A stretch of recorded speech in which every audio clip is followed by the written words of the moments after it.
biasa, hampir saja Firman Utina melewati pemain bertahan dari Persib Bandung. Barkoi sedikit kembangan, kembali kepada Barkoi.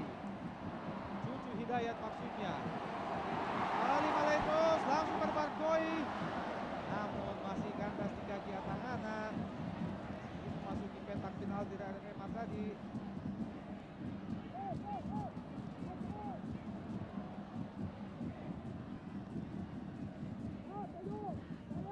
Bola sapu saja jauh ke depan oleh Antonio Claudio.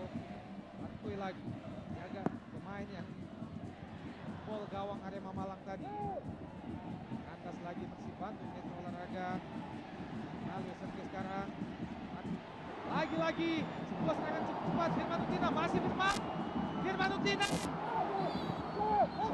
Hampir saja Metro Olahraga, dan rupanya wasit Endra melihat bahwa pelanggaran yang dilakukan terhadap Firman Utina tadi adalah sebuah pelanggaran yang wajar untuk diganjar dengan penalti, Kang. Kita lihat bagaimana terjadinya pelanggaran itu. Sebuah pelanggaran memang mengenai kaki dari Firman Utina, Kang. Satu upaya yang dilakukan oleh Kosin. Iya. Dengan maksud dia ingin menghadang bola. Iya. Tetapi nampaknya justru kaki Firman yang nampaknya nyangkut dia di sana. Penjaga gawang Kosin masih tetap melakukan protes terhadap wasit Endra. Kurang percaya dengan keputusan yang baru saja diberikan. Namun memang tampak dalam layar kaca kita Mitra Olahraga